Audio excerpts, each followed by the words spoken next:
Hi hello friends नमस्कार Sulochana food का आपण स्वागत जनाऊे बर्तमान आम आज गोटे नुआ रेसिपी नहीं आछे बहुत टेस्टी और बहुत हेल्दी तो चलतु बनइबा केमिति तार सामग्री बाकी सब किसी भी देखी नवा देखो देखा बहुत डिलीशियस लगुच ना रियली बहुत टेस्टी होता है। आपण जब तक न बनइबे तब तक जानीपारे ना तो थे एमती मुझे बनई रेसिपी निहाती थे बनातु आ जानीपारे।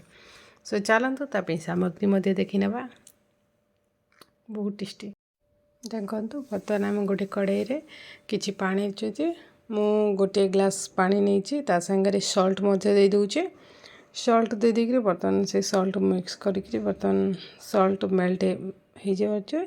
बर्तमान देखो ता संगे आम गोटे चामच घी को दे दूँ गोटे चामच घी देदेले आपणकर कढ़ाई रे लगे ना से गोटे चामच घी देदेली।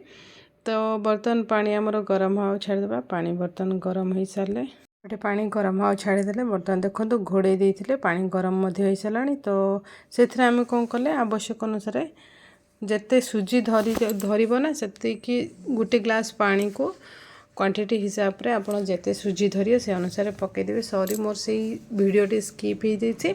तो बर्तमान देखो सुजी मोर पकईकरी बर्तमान घोड़े देती तो ता ठंडा हो सारा तो मुझे कौन करमती भलसे चकटी देवा देखो एमती करके चकटी ने से वीडियोटी स्किप हो जाती। तो आपण पानी अनुसार सुजीटी पकई ने गोटे ग्लास पानी को हाफ ग्लास सुजी देदेवे तो हो तो से वीडियोटी तो स्किप हो जाती तो सॉरी आमती करी आम कौन करवा अटाटी को भलसे चकटी नेबा जंतुणी को पानी हाथ ही एमती कर चकटी ने। बर्तमान देखो मुझे कर चकटी नौ पानी हाथ या पूरा भलसे चकटी देवे चकटी देवे जमी पूरा स्मूथ हो से अनुसार आपण मैंने करने। देखो ये स्मूथ हो गला बर्तमान स्मूथ है जाए आप चकटी देवे देखो मोर बर्तमान स्मूथ हो सारे तो ताको आम कौन करवा छोट छोट गोल गोल आकार देवा एमती कर देखो मुझे छोट छोट गोल गोल आकार दूसरी आप चाहिए आपण हिसाब से जेकोसी सेप दे पारे।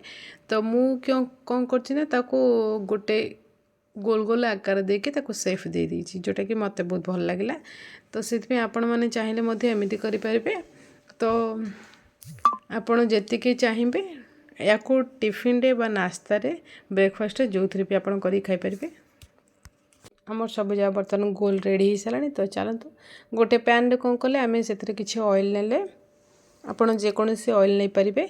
तो बर्तमान ऑयल नहीं करी से आम कि सोरिष को दबा जोटा कि मस्टर्ड कहते। तो बर्तमान मस्टर्ड गोटे हाफ चामच दे पारे हाफ चामच दे सारापर देखो एपटे आम कौन करवा जीरा को हाफ चामच देदेबा सोरिष हाफ चामच जीरा हाफ चामच देकर बर्तमान ताको फुटापी गरम हाँपाई छाड़देबा।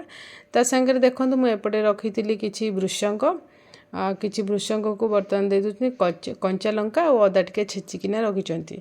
तो देखो मु कंचा लंका को बर्तमान दे दीचे कंचा लंका टिके गरम हाँपा दरकार। तो कंचा लंका टी गरम हो सारे आम अदा जो रखी देदेबा अदा को जो रखी देकर बर्तमान आम भलसे भाजी नेबा देखो बर्तमान भाजी नेले अदाटी।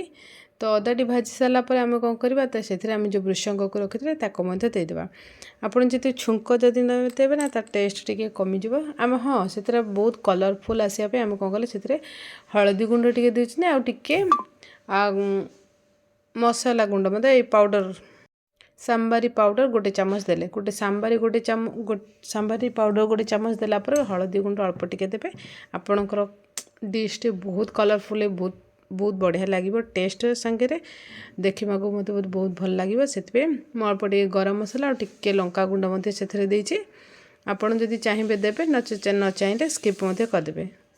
तो बर्तमान देखो आमर बर्तमान रेडी हो सारे तो से आम कौन कर जो गोल गोल कर रखी थे सुजीर अटाटी तो से बर्तमान से देदेवी आपड़ जी क्वांटिटी चाहिए अधिका कि कम जिते आपणकर ये अनुसार आपड़ करें।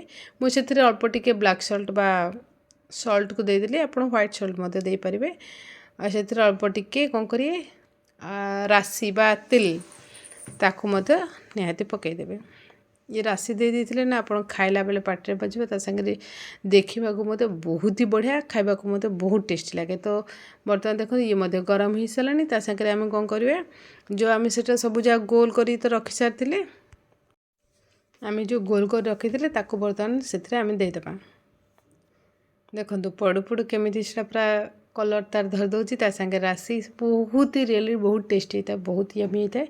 तो थरे आप निहाती बनातु खातु केमी लगुच निहाती कमेंट सेक्शन में जनइबे। जदि वीडियोटी भल लगुच निहाती लाइक कर देइबे चैनल को निहाती शेयरिंग कर देइथिबे। बहुत टेस्टी बहुत हेल्दी बहुत कम टाइम रे 5 मिनट भितर आपण ये रेसिपीटी बनईकरी खाई पारे। आपन को अधिक टाइम लगे। बर्तमान देखो आम रेडी सारे से भलसे मिक्स करने। तो बर्तमान प्लेट को बाहर कर नहीं आपड़ चाहिए ग्रीन चटनी करके पारे। मुझे sauce chilli sauce tomato sauce से रियली बहुत टेस्टी होता। तो आपण मैंने थे बनातु खातु केमी लगुच निहाती जनइबे। एबे तो चैनल को सब्सक्राइब करना निहाती सब्सक्राइब कर बेल आइकन ऑल दे दीजिए नोटिफिकेशन आपण पाखे पहुँची पार नुआ नुआ वीडियो। तो वीडियोटी देखि बहुत बहुत थैंक यू। तो निहाती वीडियोटी को शेयरिंग करदेवे। बहुत कम टाइम भितर ये रेसिपीटी तैयारी बहुत मतलब 5 मिनट्स भितर ही रेसिपीटा तैयारी। तो वीडियो देखते हो थैंक यू सो मच।